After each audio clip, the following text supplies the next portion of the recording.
So here's the incredibly simple story about how I got the chance to shoot Stanley Kubrick. He's been my idol as a filmmaker since I was a little kid. And, so I started off just writing letters, and, I figured that would work, but let me put it this way. I figured about, the 6 degrees of separation idea. Maybe I should employ that concept. So, what I did was I reached out to my dad.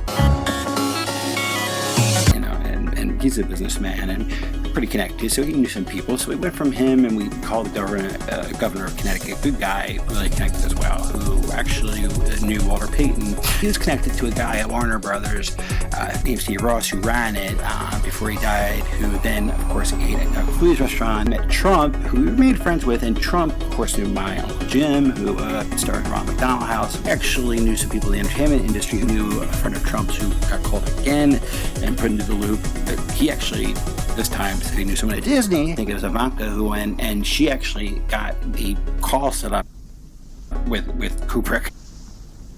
11 degrees of separation. Hello? Yeah, I got on speakerphone with the assistant. Listen, I can't hear too well. Do you suppose you could turn the music down just a little? And Stanley for about 38 seconds. Oh, that's much better. Yes. Fine, I can hear you now. I'm coming through fine too, eh? Good, then. Well then, as you say, we're both coming through fine. Good. Well, it's good that you're fine then, and I'm fine. I agree with you. It's great to be fine. So once we got past kind of the awkward part of every kind of first conversation you have with somebody, he let me pitch him. You know how we've always talked about the possibility of letting me come to England and to let me... well, let me finish. For him to allow me to... Let me finish. Why do you think I'm calling you? Just to say hello? Of course I like to speak to you. Of course I like to say hello. Not now, but anytime. It's a friendly call. Of course it's a friendly call. Regarding this idea of doing an interview. Just getting 1 hour to do an interview. And he surprisingly said yes. And I just got on a plane. I even got a chance, to talk to the pilots. This was before 9/11. Where? Kubrick.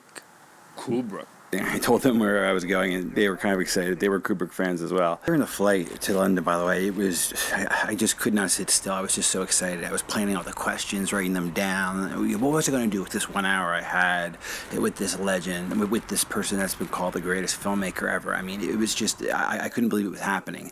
But what was interesting about this was I found out when I got to London with one condition. Fool away. Positions on the floor, it's like erotic. Ironic, cause I'm somewhat psychotic. I'm hitting switches on bitches like I've been fixed when I drop.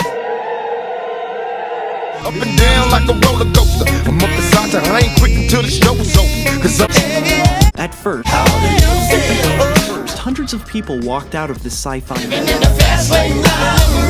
until hippies saw it on shrooms and said it was groovy. Everything is going extremely well. I hereby present the fruits of a 17-year labor. It's like a robbery. I'll probably be a freak and let you get on top of me. Get it rockin' me.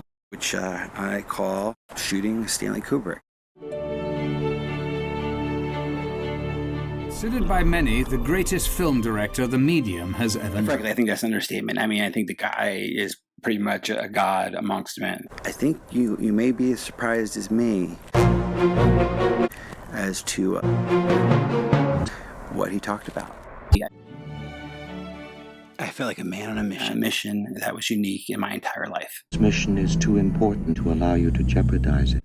So I rented this sweet Range Rover, got on the left side of the road, which I do not advise anyone to do from America, and I arrived at Kubrick's.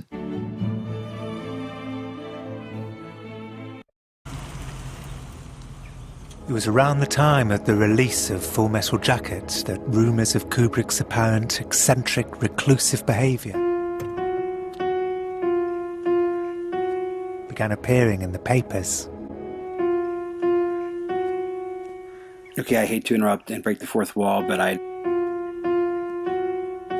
thought I had the right address. I mean, there wasn't exactly a mailbox that said Kubrick. But then I was like, sweet, they're sitting in a car. was like a Rolls Royce. It was sweet. And I thought Stanley was going to pop out, but We got to get him out of here. unless he had a makeover, that wasn't Stanley.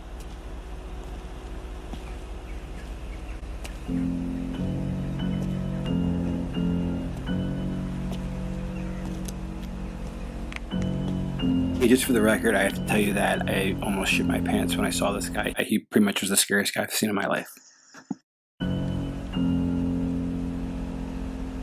Having absolutely no idea what's going on, I took the envelope hoping that would make the guy go away, and fortunately, that actually worked. But I had no idea what was going on. If it wasn't already weird enough, the damn piano came out of nowhere. I don't know where the hell that was, in the woods somewhere. And I read the letter.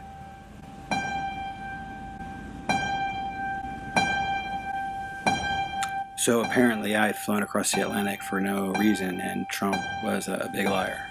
Okay, that was a total joke. If you haven't seen Eyes Wide Shut, that was a scene from it.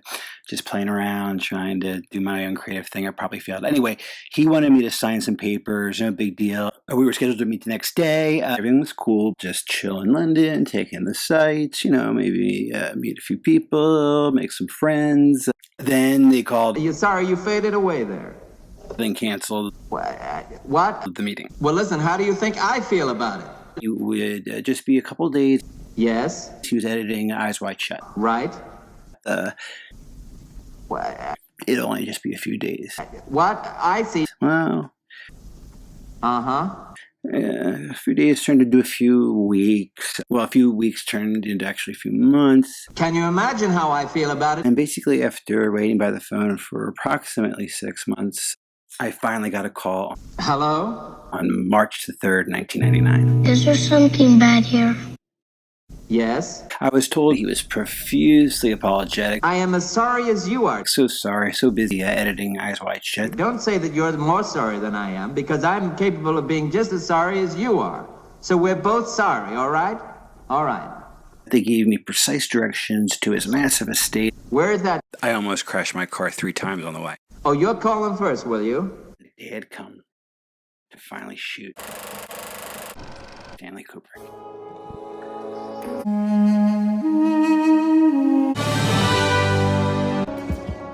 Robert, now let's see your position.